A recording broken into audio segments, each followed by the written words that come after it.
Welcome to the Nature's Wisdom podcast. I'm your host, Jessica Carmon, the founder of Resourced Apothecary. Resourced Apothecary offers accessible self-care practices, intuitively crafted herbal products, and handmade goods, all with the goal of connecting you to the deep well of your own intuition. It's time to rethink how you refill your cup.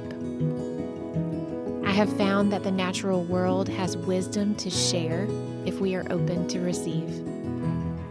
I take special joy in translating that wisdom. Here in this podcast, Nature's Wisdom is delivered to you in the form of messages, medicines, and meditations. I share about the products I make and give guidance on using them to serve your very highest good.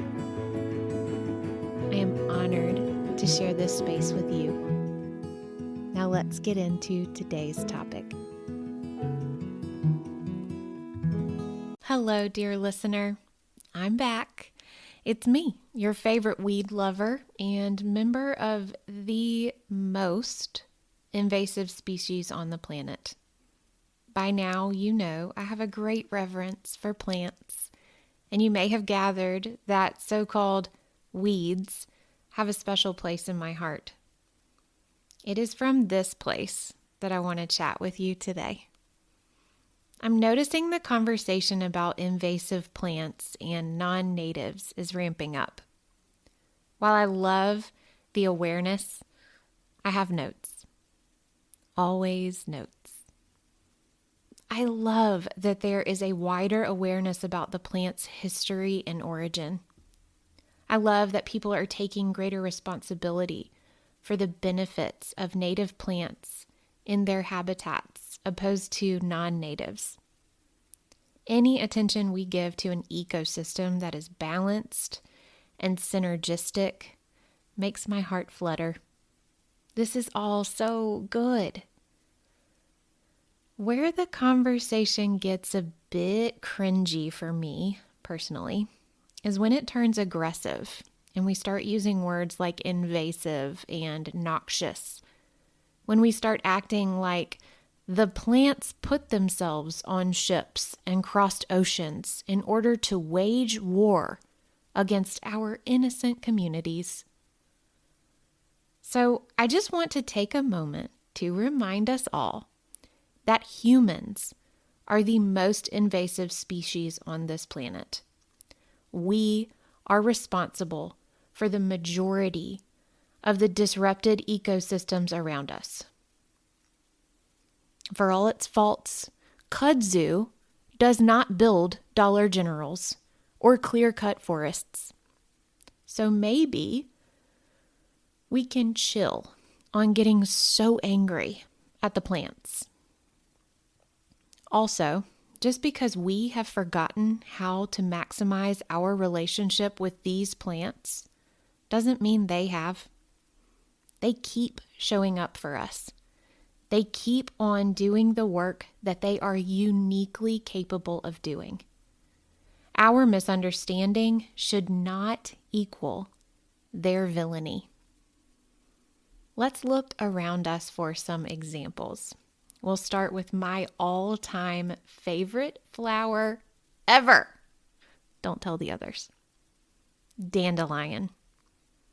This absolute powerhouse has so many gifts for us, from root to flower. The roots are incredibly beneficial for our livers and digestive system. The leaves contain essential vitamins and minerals. The flowers are a delicious, nutritious food and offer sun protective qualities for our skin. That's just what they offer to humans. When they grow, they help break up hard, compacted soils. Their long tap roots bring nutrients from deep below and deposit them back into the topsoil. They are food for animals and pollinators. Mimosa is another delightful example of a villainized plant. please let me remind you, this plant is quite literally here to help heal your broken heart. She offers so much physical and emotional support. Plantain, yarrow, mugwort, chickweed, cleavers. I'm not even scratching the surface of the multitudes of incredible plants who are prolific. They are opportunistic. They have so much support to offer us, and they keep shooting their shot. We are so quickly losing the wisdom of our elders. We are forgetting the ways our ancestors worked with nature, the way they accepted help, and the way they did their part to bring balance to the ecosystem. I believe that part of the reason it is easy to forget is because so many of us are naturalized to the places we live now. Our ancestral lines have been disrupted. Am I saying that is bad? No. It is part of our story. I want to point out that the same way we can't all just go back to where we came from, we can't send all the naturalized plants back to where they came from either. We can honor native plants and how they support the ecosystem. We can also honor all the other members of our natural communities. Let's remember that nature does not like a void. She will send whoever can begin the process of filling that void.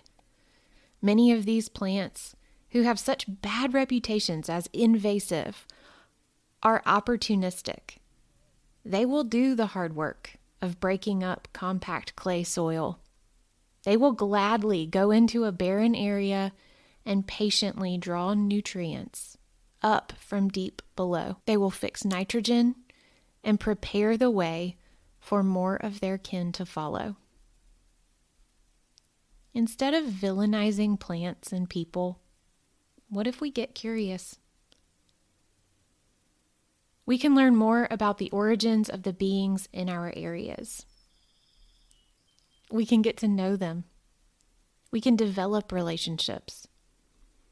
As we all know, there will be people and plants who just don't fit in some spaces. They can't play nice and will cause trouble. That's okay. It's okay to identify that trouble and work to make changes that bring harmony. Instead of approaching people and plants with the assumption that they are trying to stir up trouble, what if we approach them with a question in our hearts? What are they trying to accomplish here? What is their point of view? From that perspective, how are they trying to add to the situation? Now, let's remember, as above, so below. As without, so within. So let's bring this thread into the ecosystem of our bodies. Because whether we know it or not, the same villainizing attitude is being applied to what's going on in our bodies.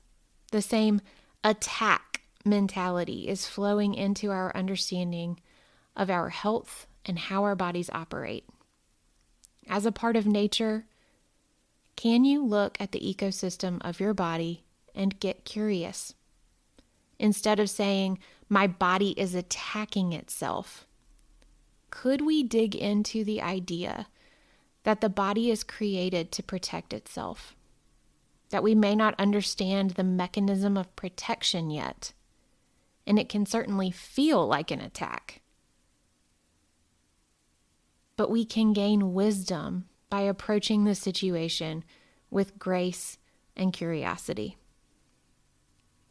How could this be protective? What would that mean about what is going on?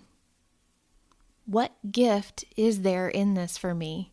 And how can I help contribute to the balance and harmony of my ecosystem?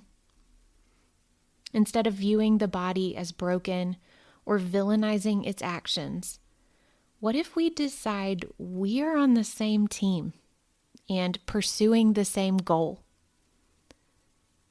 We may have different ideas about how to get there, and it may be hard to understand each other, but we can work together. We can learn, and we can widen our perspective. This process applies to much more than autoimmune issues. Apply this to cramps, candida, cancer. When we zoom out and try to look at the whole picture, what do we see?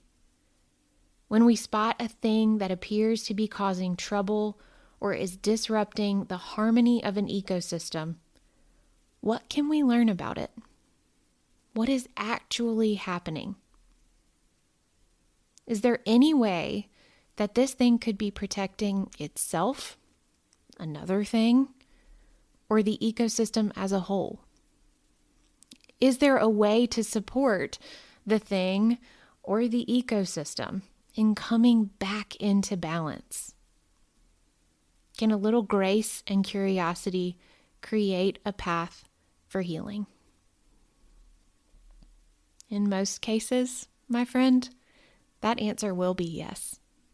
So, I invite you to look through this lens as you view your yard, your community, and your body.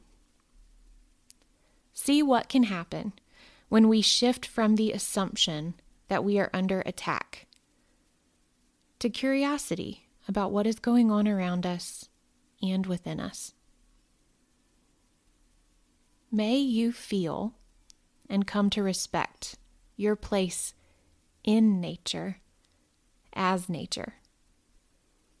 May you recognize all the support the world around you is offering. May you also recognize that fear-based thinking creates enemies where there are none. May you feel supported in developing the muscle of curiosity. May extending grace to yourself and to others become your first reaction. And may you feel the love and appreciation I have for you. Big love, my friend. Thank you for joining me this week on the Nature's Wisdom podcast. Please be sure to visit www.resourcedapothecary.com to access the meditation library, to get products to support you on your self-care journey, and to schedule energy work with me. This podcast is just the beginning of the powerful work we can do together. You can join me in groups, or we can work together one-on-one. When you'd like support to get through specific challenges, or when you'd just like me to hold the pitcher while we refill your cup together. When you visit the website, be sure to sign up for the newsletter and to subscribe to this podcast in your favorite podcast player. Reach out to me via email or on Instagram and let me know how you'd like to be further supported. You, my friend, are a powerful, capable human being, and with the right resources, there is no limit to what you can do.